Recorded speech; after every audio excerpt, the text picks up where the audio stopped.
Very very good morning and welcome to my null classes. I am doctor Ashok Yadav. बच्चों, हम बात कर रहे हैं एनिमल फिजियोलॉजी के विषय में।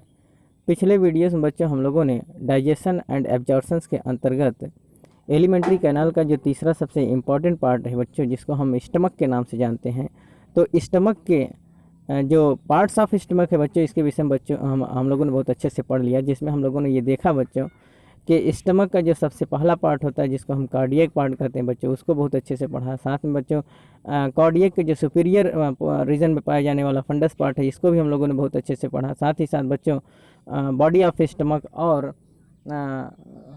Pyloric part of the stomach, इन सब चारों पार्ट्स के विषय में बच्चों हम लोगों ने बहुत अच्छे से पढ़ लिया था। ठीक बच्चों, तो आज आइए बच्चों हम स्टमक के कुछ और इम्पॉर्टेंट पॉइंट्स के विषय में बात करें। तो समय ज़ाया न करते हुए बच्चों हम सीधे बात करते हैं कुछ इंपॉर्टेंट पॉइंट्स जो स्टमक के विषय में जानी जाती हैं। ठीक बच्चों, in the fold of the inner surface of the stomach a narrow channel like cavities are formed commonly called as the gastric pits. Very very most important बच्चों। जैसा कि बच्चों अगर हम ये देखें तो जो हम लोगों का स्टमक होता है बच्चों, स्टमक का जो इनर सरफेस होता है, इनर सरफेस पर एक जो फोल्ड होता है, उसके इनर सरफेस के जो फोल्ड होते हैं बच्चों, उस पर एक पिट पाया जाता है। पिट माने क्या होता है बच्चों? एक पोर, एक छिद्र होता है।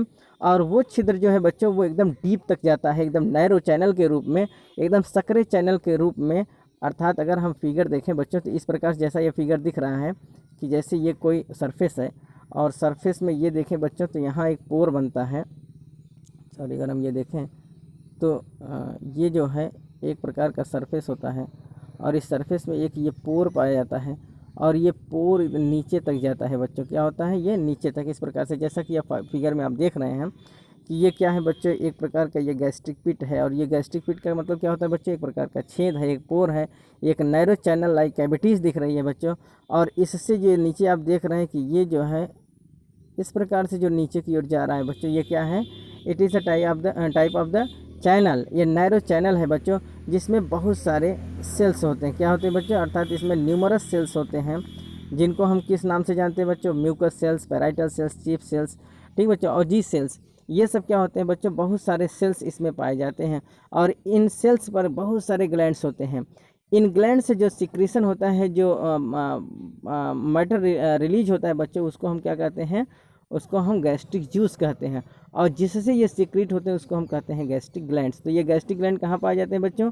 ये जो नैरो एक पिट है, इसी पिट में बहुत ये अंदर की ओर डीप डीप बहुत डीप में ये कैविटी टाइप बनाती है बच्चों, एक कैविटी, नैरो कैविटी बनाती है। उसी कैविटी पर न्यूमरस सेल्स पाए जाते हैं, और इन्हीं सेल्स से क्या बनता है बच्चों? ग्लैंड्स बनता है। और इन्हीं ग्लैंड से जो सिक्रीशन होता है बच्चों, अर्थात जो म्यूकस सेल्स के द्वारा सिक्रीशन होता है, पैराइटल सेल्स के द्वारा जो सिक्रीशन होता है, और चीफ सेल्स के द्वारा जो सिक्रीशन होता है बच्चों, ये सब क्या होते हैं? ये आपस में मिलकर गैस्ट्रिक पिट से बाहर की ओर निकलते हैं। Gastric pit is a type of the canal. एक प्रकार के ये कैनाल है बच्चों, एक प्रकार का ये ओपनिंग है, इसी से बाहर निकलते हैं। तो जो ओपनिंग के द्वारा बाहर निकलते हैं बच्चों, उसको हम क्या कहते हैं? गैस्ट्रिक जूस कहते हैं। और गैस्ट्रिक जूस का सिक्रेशन कहाँ से होता है बच्चों? गैस्ट्रिक ग्लैंड से होता है। और ये कहाँ पाया जाता है? ये जो आप स्ट्रक्चर देख रहे हैं, ये जो आप पिट देख रहे हैं, एक प्रकार का नैरो कैविटी दिख रहा है बच्चों, ये पाया जाता है स्टमक के इनर सरफेस के जो फोल्ड होते हैं, उन्हीं फोल्ड पर ये पाया जाता है। It is very very most important.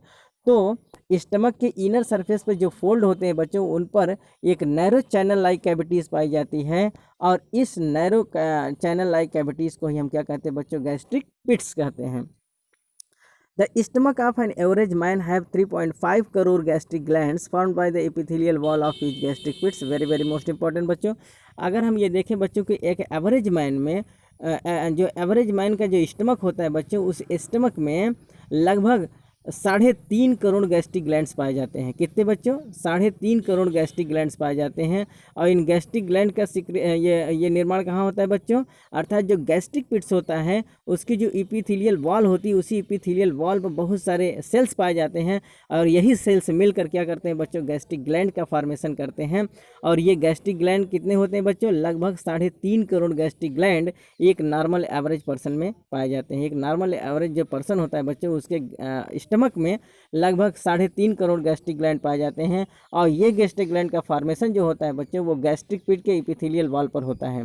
तो जो एपिथेलियल वॉल होते हैं गैस्ट्रिक ग्लैंड के, ये मिलकर क्या बनते हैं, ये बहुत सारे सेल बनाते हैं और इन्हीं सेल से गैस्ट्रिक ग्लैंड का सिक्रीशन होता है। और इन्हीं गैस्ट्रिक ग्लैंड्स के जो सिक्रीशन होते हैं बच्चों, जो पदार्थ निकलता है, जो मैटर निकलता है, जो मटेरियल निकलता है, जैसे म्यूकस सेल से, पैराइटल सेल से, चीफ सेल से, उसको हम क्या कहते हैं बच्चों, गैस्ट्रिक जूस कहते हैं। और ये गैस्ट्रिक जूस थ्रू गैस्ट्रिक पिट बाहर निकलते हैं। ठीक बच्चों, अर्थात यही हमारे भोज्य पदार्थों का पाचन कराते हैं। It is very very most important. ठीक बच्चों, तो अगर हम ये देखें बच्चों,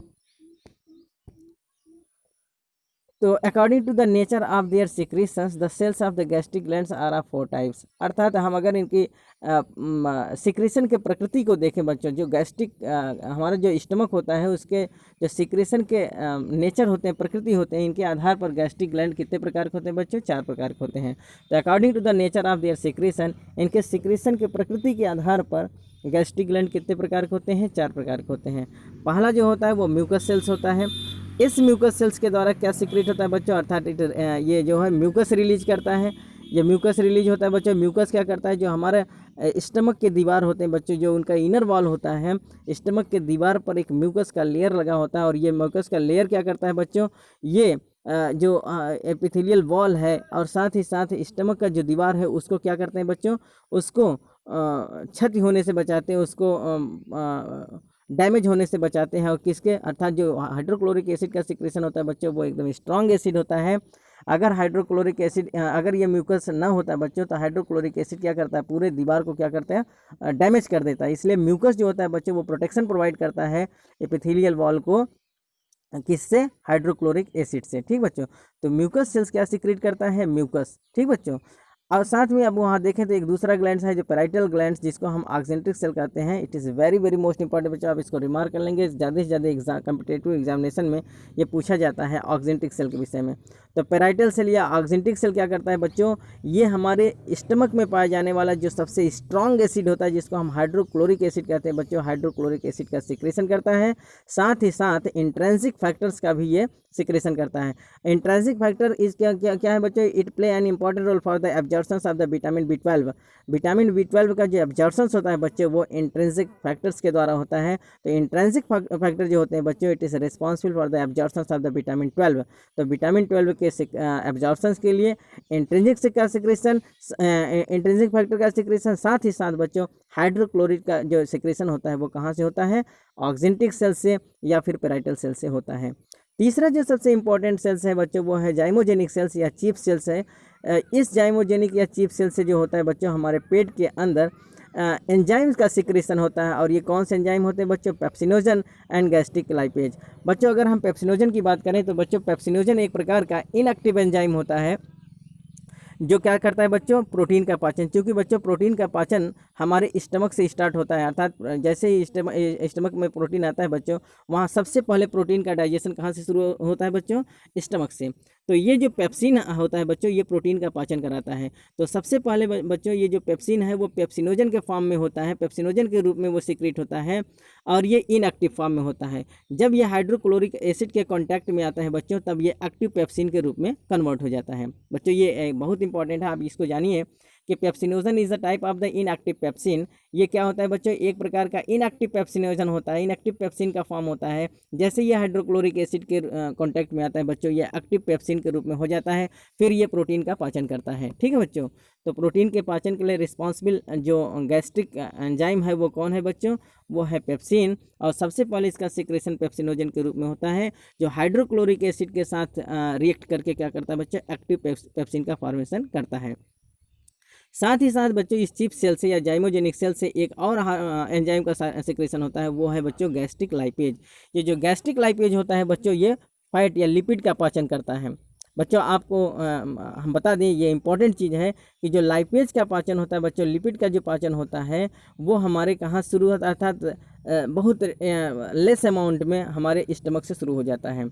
और यहाँ अगर हम देखें बच्चों, लिपिड का पाचन 2 प्रकार से होता है। एक होता है इमल्सिफिकेशन के फॉर्म में, अर्थात इमल्सिफाई लिपिड के रूप में, और दूसरा होता है हाइड्रोलाइज फॉर्म में। तो हाइड्रोलाइज फॉर्म में फैट का पाचन कौन कराता है बच्चों, वो गैस्ट्रिक लाइपेज कराता है, जबकि इमल्सिफिकेशन जो होता है बच्चों वो हमारे पित्त कराते हैं, अर्थात जो बाइल साल्ट्स होते हैं, bile salts are responsible for the emulsification of the lipids, lipids का इमल्सिफिकेशन होता है, इसके बाद फिर लिपिड क्या होता है फैटी एसिड एंड ग्लिसरॉल में कन्वर्ट होता है। तो जो मैक्सिमम जो फैट अगर हम बच्चों ये कहें तो ये जो गैस्ट्रिक लाइपेज होता है बच्चों, जो बच्चे दूध पीते हैं तो दूध में जो केसिन प्रोटीन पाया जाता है बच्चों उसका पाचन तो रेनिन एंजाइम कर देता है, और जो उसमें सूक्ष्म मात्रा में जो उसमें फैट पाए जाते हैं बच्चों उस फैट का पाचन गैस्ट्रिक लाइपेज कराता है। तो बच्चों में जो बच्चे जो दूध पीते हैं बच्चों उस दूध में बहुत ट्रेस अमाउंट में जो फैट पाया जाता है उस फैट का पाचन गैस्ट्रिक लाइपेज करते हैं, जबकि अधिक मात्रा में अगर बटर हम लेते हैं बच्चों या घी लेते हैं तो इसका पाचन गैस्ट्रिक लाइपेज नहीं करा पाता। सबसे पहले उनका इमल्सिफिकेशन होता है, और वो इमल्सिफिकेशन कौन कराते हैं बच्चों, वो बाइल साल्ट्स कराते हैं, अर्थात पित्त करते हैं, जो हमारे गॉल ब्लैडर में, जो हमारे लीवर से सिंथेसाइज होकर गॉल ब्लैडर में आके इकट्ठा रहते हैं बच्चों, और वो गॉल ब्लैडर से आते हैं और फिर क्या करते हैं वो इमल्सिफिकेशन करते हैं लिपिड्स का, इसके बाद ही उसका क्या होता है बच्चे एब्जॉर्प्शन होता है। ठीक बच्चों, it is very very most important बच्चों। सूक्ष्म मात्रा में जो बच्चे दूध पीते हैं उनके अंदर जो सूक्ष्म मात्रा में फैट होते हैं बच्चों उसका पाचन हाइड्रोलाइज फॉर्म में गैस्ट्रिक लाइपेज करता है, जबकि अधिक मात्रा में जो घी होता है या बटर होता है इसका पाचन इमल्सिफिकेशन के रूप में पित्त करते हैं। ठीक बच्चों, पेप्सिनोजन जो होता है ये प्रोटीन का पाचन करता है, ये एक प्रकार का इनएक्टिव एंजाइम होता है जो एसिड के साथ आता है, हाइड्रोक्लोरिक एसिड के साथ रिएक्ट करके एक्टिव पेप्सिन में बदल जाता है, और ये पेप्सिन क्या करता है बच्चों फिर प्रोटीन का पाचन करता है। It is very very most important. जो चौथा सेल है बच्चों जिसको हम जी सेल्स कहते हैं या इंटेरो इंटराइन सेल्स कहते हैं, ये क्या होता है बच्चों, ये क्या करता है, ये गैस्ट्रिन हार्मोन्स का सिक्रेशन करता है। क्या करता है बच्चों, गैस्ट्रिन हार्मोन्स का सिक्रेशन करता है।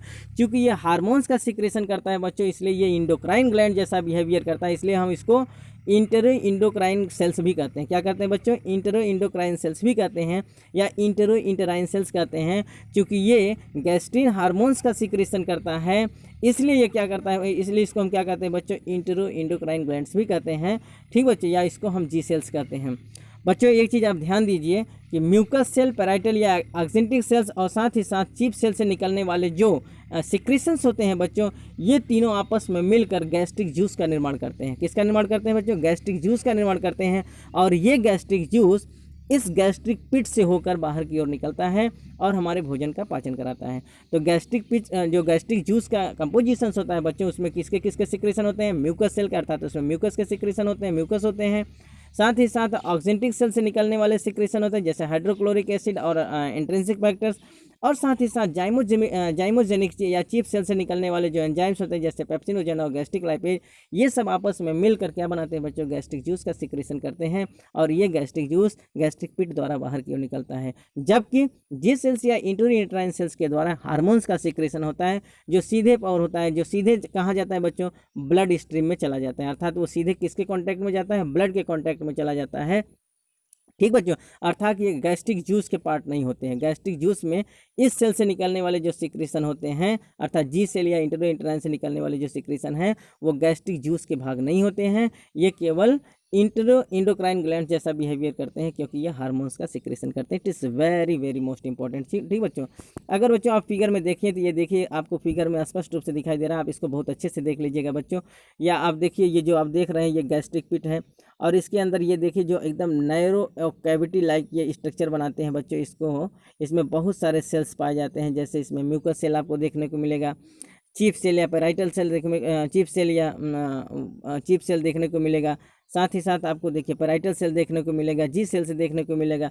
इस प्रकार से हम देखें बच्चों तो इसमें क्या है, ये सब क्या है, it is the structure of the gastric pit. ठीक बच्चों, जो कहाँ पाया जाता है, स्टमक के जो इनर सेल्स के जो फोल्ड होते हैं बच्चों, उन्हीं फोल्ड पर ये गहरा एक डीप कैविटी पाई जाती है। ठीक बच्चों, जिसको हम गैस्ट्रिक पिट कहते हैं। इस गैस्ट्रिक पिट में बहुत सारे सेल्स होते हैं, और इन सेल्स से निकलने वाले ये सेल्स क्या होते हैं बच्चों, ये सेल्स आपस में मिलकर गैस्ट्रिक ग्लैंड का निर्माण करते हैं, और इन्हीं गैस्ट्रिक ग्लैंड से निकलने वाले सिक्रीशन को हम गैस्ट्रिक जूस कहते हैं। ठीक बच्चों, it is very very most important. ठीक बच्चों, आइए अब हम देखें, अगर बच्चों इसको एक चार्ट के रूप में अगर हम देखें तो ये जो होते हैं बच्चों, अर्थात cells of the gastric glands and secretory product, तो किस सेल से कौन से प्रोडक्ट निकलते हैं। तो हम अगर देखें बच्चों, सरफेस म्यूकस सेल्स, जो म्यूकस सेल्स का सरफेस होता है बच्चों, वहाँ से कौन सा चीज़ निकलता है, mucin in the alkaline fluid, अर्थात वहाँ एल्कलाइन फॉर्म में जो होता है म्यूसिन निकलता है। साथ ही साथ म्यूकस नेक सेल से, जो म्यूकस नेक सेल होता है बच्चों, वहाँ से क्या होता है, वहाँ भी म्यूसिन का सिक्रेशन होता है, लेकिन ये एसिडिक फ्लूइड के रूप में पाया जाता है। जबकि पेराइटल सेल से क्या होता है बच्चों, हाइड्रोक्लोरिक एसिड या इंट्रिंसिक सेल का इंट्रिंसिक फैक्टर का सिक्रेशन होता है। जो हाइड्रोक्लोरिक एसिड होता है बच्चों, ये हमारे भोजन का पाचन कराता है, जबकि जो इंट्रिंसिक सेल फैक्टर होता है बच्चों, it is responsible for the absorption of the vitamin B12। जो चीफ सेल होता है बच्चों, चीफ सेल से क्या होता है, इनएक्टिव फॉर्म में पेप्सिनोजन का सिक्रेशन होता है, जो हाइड्रोक्लोरिक एसिड के साथ रिएक्ट करके एक्टिव पेप्सिन में बदल जाता है और ये प्रोटीन का पाचन करता है। साथ ही साथ गैस्ट्रिक लाइपेज का सिक्रेशन भी हमारे चीफ सेल से होता है, which is responsible for the digestion of the lipids or fats in the form of the hydrolyse form. ठीक बच्चों, अर्थात ये हाइड्रोलाइज फॉर्म में लिपिड्स का पाचन करता है, जो बहुत लेस अमाउंट में दूध के साथ, जो बच्चे दूध पीते हैं बच्चों, तो वो क्या करते हैं, जो ट्रेस अमाउंट में लिपिड्स पाई जाती है या फैट पाई जाती है, उनका पाचन गैस्ट्रिक लाइपेज के द्वारा होता है। साथ ही साथ बच्चों, जो जी सेल्स या इंडोक्राइन ग्लैंड्स होता है बच्चों, वहाँ से गैस्ट्रिन हार्मोन्स का सिक्रेशन हमको देखने को मिलता है। ठीक बच्चों,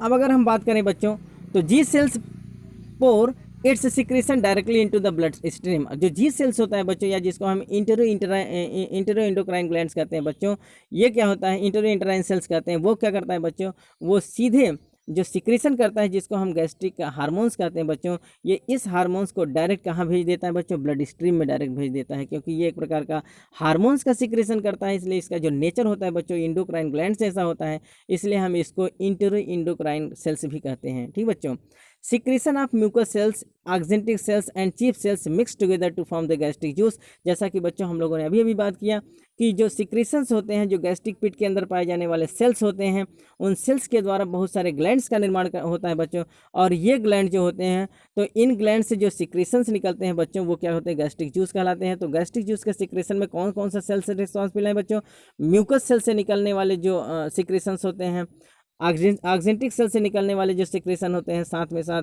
चीफ सेल से जो निकलने वाले सिक्रेशंस होते हैं, ये सब मिक्स्ड होकर आपस में एक गैस्ट्रिक जूस का सिक्रेशन निर्माण करते हैं। और ये गैस्ट्रिक जूस किसके द्वारा निकलता है बच्चों, गैस्ट्रिक पिट द्वारा बाहर की ओर रिलीज होता है। जो बच्चों आप ये देखिए, जो फिगर आप देख रहे हैं, ये क्या है, ये एक प्रकार का गैस्ट्रिक जूस है। क्या है बच्चों, ये गैस्ट्रिक जूस है जो स्ट्रॉन्ग एसिड के रूप में होता है, जिसका पीएच कितना होता है, अगर एवरेज पीएच देखें बच्चों इसका, तो 2 का पीएच होता है, और ये इतना स्ट्रांग होता है कि बिल्कुल तेजाब जैसा होता है। अगर वो हम लोगों के शरीर पर पड़ जाए बच्चों, तो वो बिल्कुल क्या हो जाएगा, जल जाएंगे, इतना स्ट्रांग होता है। तो आप इमेजिन करिए कि जो भोजन हमारी स्टमक के अंदर जाता है, तो स्टमक से जो हाइड्रोक्लोरिक एसिड निकलता है बच्चों, वो स्ट्रॉन्ग एसिड के रूप में होता है, जिसका पीएच या एवरेज पीएच होता है वो कितना होता है, लगभग 2 होता है। तो किस प्रकार से भोजन का पाचन करता होगा, अर्थात कोई भी चीज़ हमारे पेट के अंदर जाता है तुरंत डाइजेस्ट हो जाता है। क्यों, क्योंकि वहाँ स्ट्रॉन्ग एसिड के रूप में हाइड्रोक्लोरिक एसिड क्या है, उपस्थित है। ठीक बच्चों, it is very very most important. Gastric juice is spell yellow in colour which have the pH in 1 to 3। अर्थात ये देखें बच्चों, तो गैस्ट्रिक जूस होता कैसा है, जैसा कभी अभी फिगर में आपने देखा कि गैस्ट्रिक जूस कैसा होता है बच्चों, पेल येलो कलर का होता है, अर्थात येलो कलर का होता है। और इसका अगर हम पीएच देखें तो 1 से 3 या एवरेज अगर हम मान लें, तो इसका एवरेज पीएच कितना होगा बच्चों, अर्थात इसका एवरेज पीएच जो होता है वो 2 होता है। कितना होता है बच्चों, अर्थात इसका एवरेज पीएच जो होगा वो 2 होगा।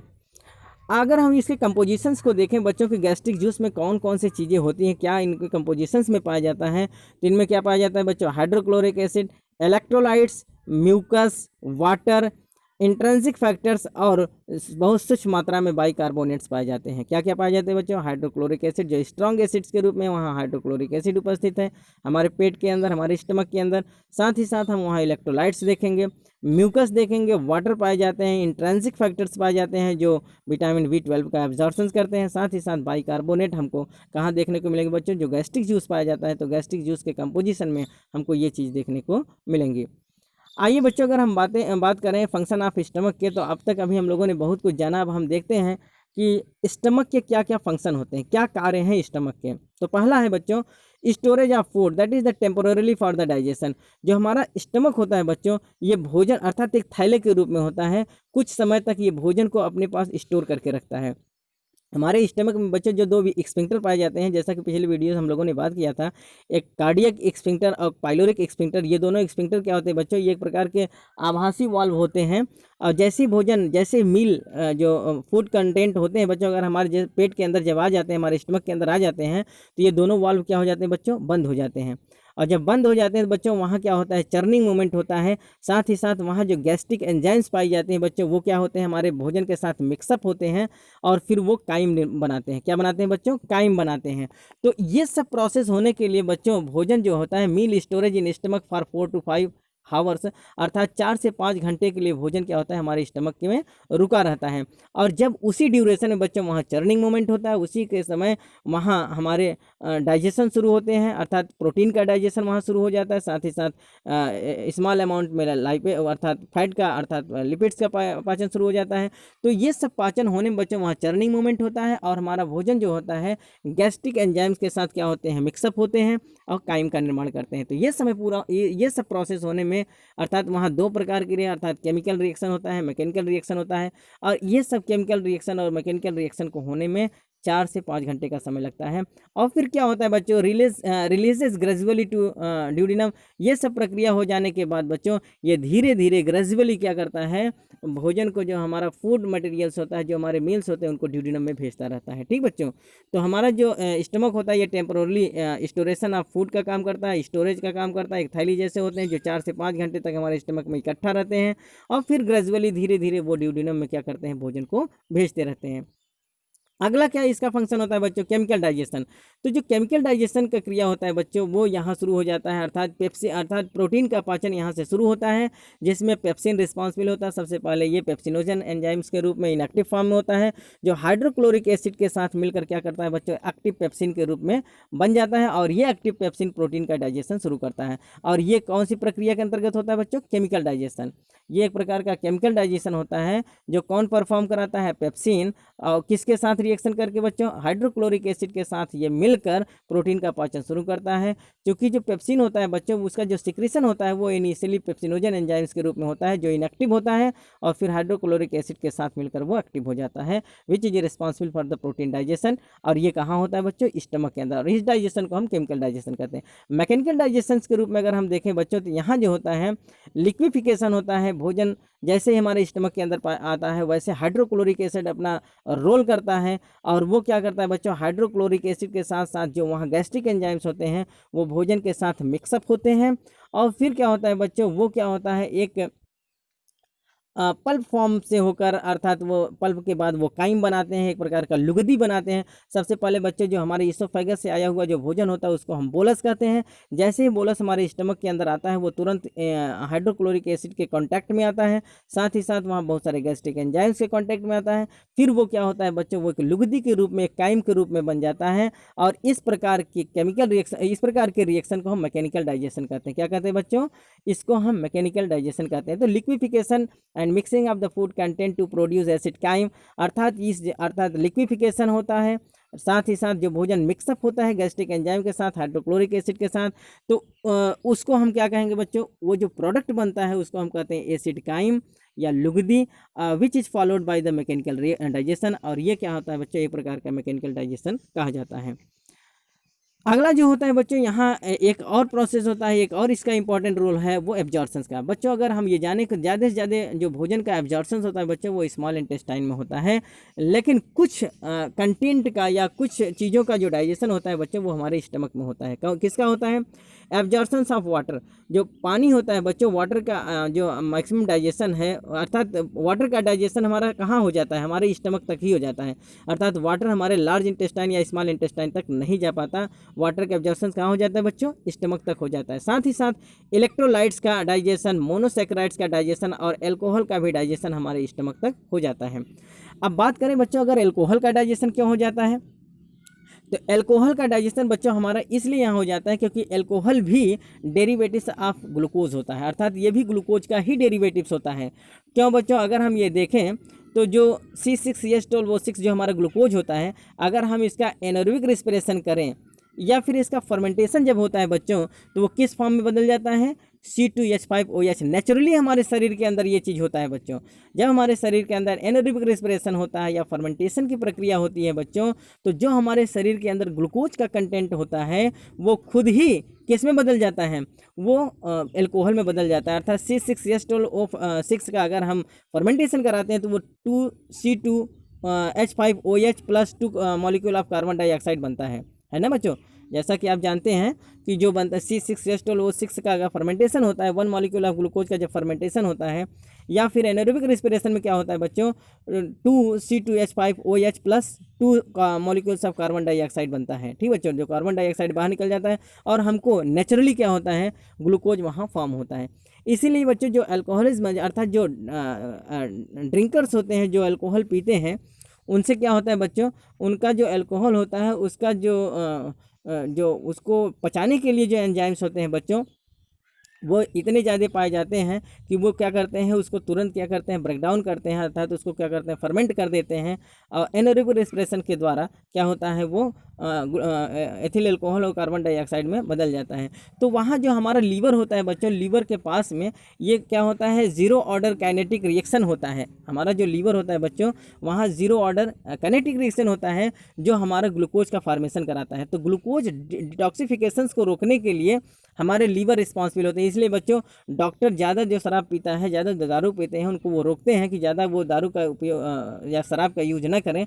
क्यों? क्योंकि लीवर डिटॉक्सिफिकेशन की प्रक्रिया करता है और लीवर डैमेज होने का रिस्क बढ़ जाता है।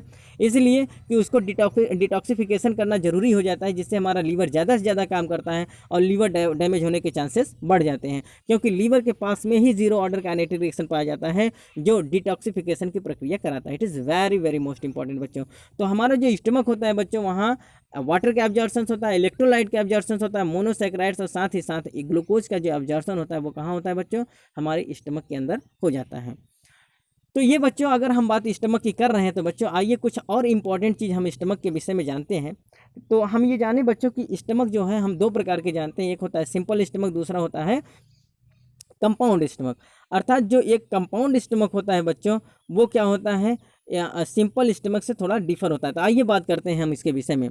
इन ruminant mammals such as the cattle, sheep and deer, तो the stomach is structurally very complicated, having 3 additional and highly specialized chamber that is known as the rumen, omasum and reticulum. Very very most important बच्चों, जो ruminant mammal होते हैं बच्चों, ruminant mammal मतलब जो जुगाली करने वाले मैमल्स होते हैं बच्चों, जो पागुर करने वाले मैमल्स होते हैं, जो हर्बीवोर्स होते हैं, अर्थात वो हरे चारा या फिर हरे पत्तों का सेवन करते हैं, यूज करते हैं, जो चरने वाले एनिमल्स होते हैं बच्चों। जैसे अगर हम कैटल जानवर की बात करें, सीप या डियर की बात करें, हिरन का या भेड़ की बात करें, इस प्रकार से बहुत सारे जो जुगाली करने वाले एनिमल्स होते हैं बच्चों, उनमें क्या होता है, एक कंपाउंड स्टमक पाया जाता है, एक स्पेशलाइज्ड अर्थात हाईली स्पेशलाइज्ड कॉम्प्लिकेटेड स्टमक देखने को मिलता है, जो हम लोगों के स्टमक से, जो हम लोगों का सिंपल स्टमक होता है बच्चों, उससे डिफर होता है। तो इनमें जो होता है हाईली स्पेशलाइज चैम्बर देखने को मिलता है, रूमेन, ओमेसम और रेटिकुलम। तो इस प्रकार की जो चैम्बर्ड अर्थात 4 चैम्बर्ड, इनमें 4 चैम्बर्ड स्टमक देखने को मिलता है, अर्थात स्टमक जो होता है बच्चों हाईली स्पेशलाइज्ड होता है। तो ये किस में पाए जाते हैं बच्चों, ये रूमिनेंट मैमल्स में पाए जाते हैं, जुगाली करने वाले मैमल्स में पाए जाते हैं, या फिर ऐसे हर्बीवोरस मैमल्स में पाए जाते हैं जो हर समय ग्रीन वेजिटेबल्स का यूज करते हैं, या ग्रीन पत्ते या फिर कट जो घास चरते हैं, तो घास चरने वाले या फिर ग्रीन लीव्स को खाने वाले, या फिर जुगाली करने वाले जो हर्बीवोर्स होते हैं, जिसको हम क्या कहते हैं बच्चों, मवेशी कहते हैं। मवेशी जो जानवर होते हैं, कैटल, सीप, डियर, इन सब में क्या होता है बच्चों, हाईली स्पेशलाइज्ड स्टमक पाया जाता है। और वो क्या होते हैं, स्पेशलाइज्ड चैम्बर्ड वाले स्टमक देखने को मिलते हैं, जिसको हम अगर हम देखें बच्चों तो इसमें जो मेन स्टमक होता है, जिसको हम एबमोसम कहते हैं बच्चों, इसके साथ ही साथ 3 एक्स्ट्रा चैम्बर्स भी पाए जाते हैं, जिसको हम रूमेन, ओमेसम और रेटिकुलम के, जैसा कि बच्चों आप फिगर में देखेंगे। तो ये देखिए सबसे जो ट्रू स्टमक होता है, जिसका सीधे स्मॉल इंटेस्टाइन से, देखिए स्मॉल इंटेस्टाइन का जिसका कनेक्शन है ये सीधे, तो इसको हम क्या कहते हैं बच्चों, एब ओमेसम जो होता है वो ट्रू स्टमक होता है। साथ ही साथ अगर ये आप देखें तो ये रूमेन होता है, ओमेसम होता है और रेटिकुलम, तो ये तीनों जो होते हैं बच्चों, ये इसके एडजेसेंट अर्थात इसके एसोसिएट ग्लैंड्स के रूप में होते हैं।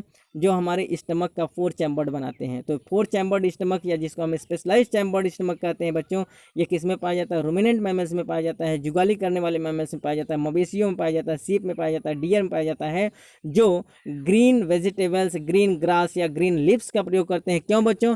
क्योंकि ऐसे एनिमल्स में पाचन जो होता है वो मैक्सिमम, क्योंकि जो ग्रीन प्लांट्स होते हैं, ग्रीन वेजिटेबल्स होते हैं, लीव्स होते हैं बच्चों, इनमें क्या होता है? सेल्यूलोज होता है। और इस सेल्यूलोज का पाचन जो होता है बच्चों, क्योंकि ये एक प्रकार का क्या होता है बच्चों? ये पॉलीसेकेराइड्स होता है। सेल्यूलोज का पाचन माइक्रो ऑर्गेनिज्म कराते हैं। कौन कराते हैं बच्चों? यहाँ कोई एंजाइम रिस्पॉन्सिबल नहीं होता है। सेल्यूलोज का पाचन कौन कराते हैं? माइक्रो ऑर्गेनिज्म कराते हैं। अर्थात ये माइक्रो ऑर्गेनिज्म सेल्यूलोज को सेल्यूलोज एंजाइम के द्वारा इसको किस में बदल देते हैं बच्चों?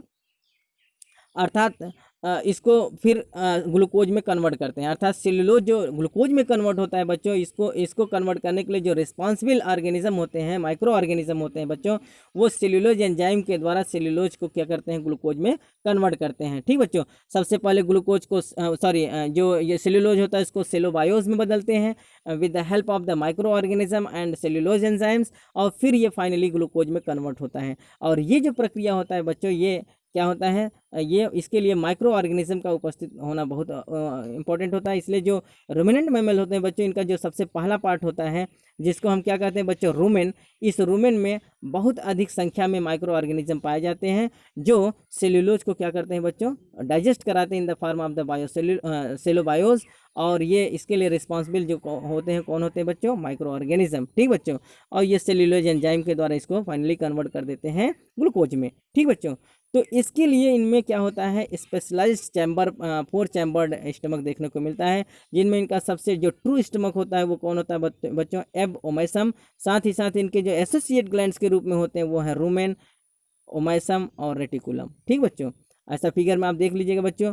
आप फिगर को थोड़ा इनलार्ज करके अगर देखेंगे, फिगर को इनलार्ज करके देखें बच्चों, तो ये देखिए, ये सबसे पहले क्या है बच्चों? ये देखिए आपको ऑसोफेगस देखने को मिल रहा है। फिर इसके बाद आप देखेंगे तो रूमेन जो सबसे पहले भाग में आएगा। रूमेन में ये जब जो ग्रास लेते हैं बच्चों, तो सबसे पहले रूमेन में ले जाते हैं। फिर क्या करते हैं बच्चों? ये एबमसम में होते हुए ये क्या करते हैं? स्मॉल इंटेस्टाइन फिर लार्ज इंटेस्टाइन से ये थ्रू एनस बाहर की ओर निकलते हैं। तो ये क्या है बच्चों? It is a type of the compound stomach. ये इनका क्या होता है? एक स्पेशलाइज्ड चैम्बर्ड स्टमक देखने को इनमें मिलता है। It is very very most important. ठीक बच्चों, जैसा कि बच्चों इस फिगर में भी आप देखिए, इसमें भी आप इमेज को बहुत अच्छे से देख लीजिएगा, इसको अपने कॉपी में बना लीजिएगा बच्चों, जिससे आपको बहुत अच्छे से इसको ये याद हो जाए। देखिए बच्चों, ये माउथ है, माउथ के आगे ये देखिए आप ये ऑसोफेगस देख रहे हैं, फिर ये रूमेन देख रहे हैं। रूमेन के बाद ये बच्चों देखिए other part of the compound stomach, ये कंपाउंड स्टमक के अदर पार्ट है। ठीक बच्चों, जिसको हम रेटिकुलम या फिर ओमाइसम या फिर हम उसको रूमेन के रूप में जानते हैं। ठीक बच्चों, इसके आगे ये देखिए स्मॉल इंटेस्टाइन फिर लार्ज इंटेस्टाइन से क्या थ्रू एनस के द्वारा ये बाहर निकल जाते हैं। ठीक बच्चों, it is very very most important. आप इस फिगर को क्या करेंगे बच्चों? इनलार्ज करके बना लीजिएगा।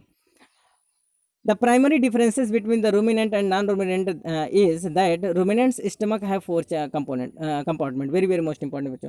अगर हम ruminant और non-ruminant animals में अंतर देखें बच्चों, ruminant animals वो होते हैं बच्चों जो herbivores होते हैं, जो ग्रीन ग्रास चरने वाले होते हैं, जो ग्रीन वेजिटेबल्स को लेते हैं बच्चों, जो ज़्यादा से ज़्यादा सेल्यूलोज लेते हैं, और ये सेल्यूलोज का पाचन ही उनके शरीर में होता है। तो ऐसे को हम क्या करते हैं बच्चों? ऐसे जुगोली करने वाले जो मवेशी होते हैं, कैटल होते हैं, सीप होते हैं, डियर होते हैं, इन सब को हम क्या कहते हैं बच्चों? रूमिनेंट्स मैमल्स कहते हैं, जो जुगोली करते हैं, पागुर करते हैं। साथ ही साथ जो हम लोग हैं बच्चों, हम लोग नॉन रूमिनेंट एनिमल्स कहे जाते हैं। तो रूमिनेंट और नॉन रूमिनेंट के बीच में अगर हम अंतर देखें तो बच्चों क्या है अंतर? जो मेन अंतर है बच्चों कि रूमिनेंट जो एनिमल्स होते हैं उनमें 4 कंपार्टमेंट स्टमक पाया जाता है। अर्थात उनके स्टमक में कितने कंपार्टमेंट होते हैं बच्चों? 4 कंपार्टमेंट हमको देखने को मिलते हैं, अर्थात स्पेशलाइज्ड स्टमक देखने को मिलता है। तो आइए बात करते हैं उन चारों कंपार्टमेंट के विषय में। तो पहला जो भाग होता है बच्चों वो रूमेन होता है। It is the primary site of the microbial fermentation. ये सबसे पहला साइट है, सबसे पहला स्थान है बच्चों, जहाँ जैसे ही ग्रास इनके रूमेन भाग में आता है वैसे तुरंत वहाँ क्या होता है? माइक्रोबियल फर्मेंटेशन होना शुरू हो जाता है। अर्थात वहाँ बहुत अधिक मात्रा में माइक्रो ऑर्गेनिज्म पाए जाते हैं, जो क्या करते हैं बच्चों? सेल्यूलोज, चूँकि जो ग्रीन प्लांट्स होते हैं उन सब में सेल्यूलोज प्रचुर मात्रा में पाया जाता है। तो सेल्यूलोज का पाचन कैसे करते हैं बच्चों? जो माइक्रो ऑर्गेनिज्म होते हैं वो सेल्यूलोज को सेलोबायोज में बदलते हैं और फिर सेलोबायोज के बाद सेलुलोज एंजाइम के द्वारा वो किस में कन्वर्ट हो जाता है बच्चों, ग्लूकोज में कन्वर्ट हो जाता है। तो primary site of the microbial fermentation, सबसे पहले माइक्रोबियल फर्मेंटेशन कहाँ शुरू होता है बच्चों, रूमेन में होता है। इसके बाद जो दूसरा और तीसरा पार्ट होता है बच्चों वो रेटिकुलम और ओमाइसम होता है। Receive chipped cud and absorb volatile fatty acid, very very most important बच्चों। ये जो चीप्ड किया हुआ जो वो भोजन होता है बच्चों, उसको वो क्या करते हैं अंदर की ओर रिसीव करते हैं। जो कड होता है बच्चों, जो वो चरते हैं, सबसे पहले क्या करते हैं बच्चों, जो एनिमल्स होते हैं वो बहुत जल्दी जल्दी क्या करते हैं, घास को चरते हैं, घास को अंदर ले लेते हैं, जितने भी ग्रास होते हैं उनको अंदर ले लेते हैं और फिर क्या करते हैं बच्चों, वो अपने रूमेन के अंदर ले जाते हैं और वहाँ माइक्रोबियल फर्मेंटेशन होता है। फिर इसके बाद क्या करते हैं बच्चों, वो रिगर्गिटेशन करते हैं, अर्थात फिर से मुंह मिलाते हैं और फिर उसको क्या करते हैं बच्चों, वो पागुर करते हैं, चबाते हैं, जुगाली करते हैं और फाइनली फिर क्या करते हैं, वो अपने स्टमक के अंदर ले जाते हैं। तो इनमें क्या होता है बच्चों, रिगर्गिटेशन की प्रक्रिया पाई जाती है। फिर से क्या करते हैं, अपने भोजन को वापस फिर मुंह मिलाते हैं और फिर क्या करते हैं बच्चों, वो फिर से क्या करते हैं, उसको अच्छे से पागुर करते हैं, अर्थात उसको क्या कहते हैं, जुगाली करते हैं। जुगाली करने के बाद उस भोजन को फाइनली अंदर की ओर ले जाते हैं। तो ये क्या करते हैं, जो चीप्ड कड होता है उसको रिसीव करते हैं, कहाँ, किस पार्ट में बच्चों, रेटिकुलम या जो ओमाइसम पार्ट होता है वो चीप्ड कड को रिसीव करते हैं। साथ ही साथ जो वोलेटाइल फैटी एसिड होता है इसका एब्जॉर्प्शन भी कहाँ होता है बच्चों, रेटिकुलम या ओमाइसम में होता है। जो चौथा और सबसे इम्पॉर्टेंट जो ट्रू स्टमक के रूप में जाना जाता है बच्चों, उसको हम क्या कहते हैं, एबओमाइसम कहते हैं। जो एबओमाइसम होता है क्या बच्चों में होता है, वो ट्रू स्टमक होता है, क्योंकि इसका सीधे कनेक्शन किससे होता है, स्मॉल इंटेस्टाइन से होता है। तो आइए बच्चों, अगर इसके मैकेनिज्म के विषय में जाने तो the food is first solid as such, सबसे पहले जो भोजन वो लेते हैं, जो सबसे पहले ग्रीन ग्रास लेते हैं या लीव्स लेते हैं या ग्रीन वेजिटेबल्स लेते हैं बच्चों, वो बिल्कुल क्या करते हैं, ठीक उसी फॉर्म में जिस रूप से वो काटते हैं उसी रूप में क्या करते हैं, अंदर की ओर ले लेते हैं। इसके बाद क्या होता है, then pulped and fermented in the special chamber of the stomach and then regurgitated back into the buccal cavity in the form of the cud and chewed at leisure, very very most important बच्चों। सबसे पहले वो क्या करते हैं, भोजन को जो चारा होता है उसको उसी रूप में वो अंदर की ओर ले लेते हैं। फिर क्या करते हैं बच्चों, वो वहाँ उसको लुगदा बनाते हैं, अर्थात फर्मेंट होता है। माइक्रोबियल जो ऑर्गेनिज्म होते हैं, माइक्रोबियल ऑर्गेनिज्म होते हैं, उनको क्या करते हैं बच्चों, फर्मेंटेट करते हैं। किसकी सहायता से बच्चों, अर्थात वहाँ जो माइक्रो ऑर्गेनिज्म है वो क्या करते हैं, सबसे पहले जो सेल्यूलोज होता है उसको सेलोबायोस में बदल देते हैं और फिर क्या करते हैं बच्चों, उसको फिर अपने स्पेशलाइज्ड चैम्बर्स में ले जाते हैं और फिर वो क्या करते हैं, फिर रिगर्गिटेशन होता है, अर्थात उस कड को, जो चीप्ड कड है उसको फिर वापस मुंह में लाते हैं और फिर वो जुगाली करते हैं। फिर फाइनली वो बक्कल कैविटी में अंदर की ओर ले जाते हैं। ठीक बच्चों, तो ये प्रोसेस जो होता है ये मवेशियों में पाया जाता है या फिर हार्बीवोर्स ऐसे एनिमल्स में पाया जाता है जो जुगाली करते हैं। ठीक बच्चों, it is very very most important बच्चों। अगर हम देखें बच्चों स्टमक में, तो हम दो स्टमक के विषय में हम बात करेंगे। दो प्रकार के स्टमक पाए जाते हैं। एक होता है जो बच्चों पाइलोगैस्ट्रिक पॉलीगैस्ट्रिक स्टमक, जिसको हम पॉलीगैस्ट्रिक स्टमक को हम कंपाउंड स्टमक भी कहते हैं। साथ ही साथ जो दूसरा होता है बच्चों, उसको हम मोनोगैस्ट्रिक या फिर सिंपल स्टमक के रूप में जानते हैं। तो पॉलीगैस्ट्रिक स्टमक किस में पाया जाता है बच्चों, जितने भी रूमिनेंट मैमल्स होते हैं उनमें पॉलीगैस्ट्रिक स्टमक देखने को मिलता है। साथ ही साथ जो नॉन रूमिनेंट एनिमल्स होते हैं बच्चों, जैसे हम लोग, तो हम लोगों में मोनोगैस्ट्रिक स्टमक देखने को मिलता है, इसको हम सिंपल स्टमक कहते हैं। तो आइए बच्चों, अगर हम देखें कि इनमें क्या डिफरेंसेस हैं, तो जो पॉलीगैस्ट्रिक स्टमक होता है बच्चों, it is a type of the compound stomach, इसको हम कंपाउंड स्टमक कहते हैं। जबकि मोनोगैस्ट्रिक स्टमक को हम सिंपल स्टमक कहते हैं। क्या होता है बच्चों, ये कंपाउंड, क्योंकि इसमें कंपार्टमेंट अर्थात 4 कंपार्टमेंट वाले स्टमक देखने को मिलते हैं और इसमें कंपार्टमेंट लेस, अर्थात इसमें नॉन कंपार्टमेंट स्टमक, अर्थात केवल एक ही स्टमक हमको देखने को मिलता है, वहाँ कोई कंपार्टमेंट नहीं होता है। तो अगर बात करें हम इसमें, तो 4 कंपार्टमेंट, इसमें पॉलीगैस्ट्रिक स्टमक में कितने कंपार्टमेंट पाए जाते हैं बच्चों, 4 कंपार्टमेंट पाए जाते हैं। जबकि मोनोगैस्ट्रिक स्टमक में 9 कंपार्टमेंट्स, अर्थात कोई कंपार्टमेंट नहीं पाया जाता है। तो अब पॉलीगैस्ट्रिक स्टमक के विषय में अगर हम और जाने बच्चों, तो ये प्रोमिनेंट माइक्रोबियल डाइजेशन, इसमें क्या होता है बच्चों, सबसे पहले माइक्रोबियल डाइजेशन यहाँ शुरू होता है। क्यों, क्योंकि यहाँ बहुत अधिक संख्या में क्या पाए जाते हैं बच्चों, माइक्रो ऑर्गेनिज्म पाए जाते हैं, बहुत सारे बैक्टीरिया पाए जाते हैं जो सेलुलोज का पाचन वहाँ शुरू कर देते हैं। ठीक बच्चों, लेकिन अगर हम लोग देखें तो मोनोगैस्ट्रिक का जो स्टमक होता है वहाँ एंजाइमेटिक डाइजेशन होता है, अर्थात यहाँ माइक्रो ऑर्गेनिज्म बहुत कम पाए जाते हैं, न के बराबर पाए जाते हैं। खासतौर से स्टमक में तो बिल्कुल नहीं पाए जाते। क्यों, क्योंकि वहाँ हाइड्रोक्लोरिक एसिड जैसा स्ट्रॉन्ग एसिड है जो किसी भी बैक्टीरिया, किसी भी वायरस, किसी भी फॉरेन पार्टिकल्स को क्या कर देता है, तुरंत डिस्ट्रॉय कर देता है। ठीक बच्चों, तो चूँकि ये जो रूमिनेंट मैमल्स होते हैं उनमें क्या होता है, माइक्रोबियल डाइजेशन हमको देखने को मिलता है। क्यों? क्योंकि वहाँ सीधे सेल्यूलोज का पाचन होता है। ठीक बच्चों, और हम लोगों के डाइजेशन में एंजाइमेटिक डाइजेशन देखने को मिलता है। कैन सिंथेसाइज प्रोटीन, बच्चों जो पॉलीगैस्ट्रिक स्टमक होता है उसमें प्रोटीन का संश्लेषण हो सकता है। क्यों बच्चों? क्योंकि वो सीधे डाइजेशन किसका करते हैं, सेल्यूलोज का डाइजेशन करते हैं, वहाँ प्रोटीन का डाइजेशन नहीं होता है।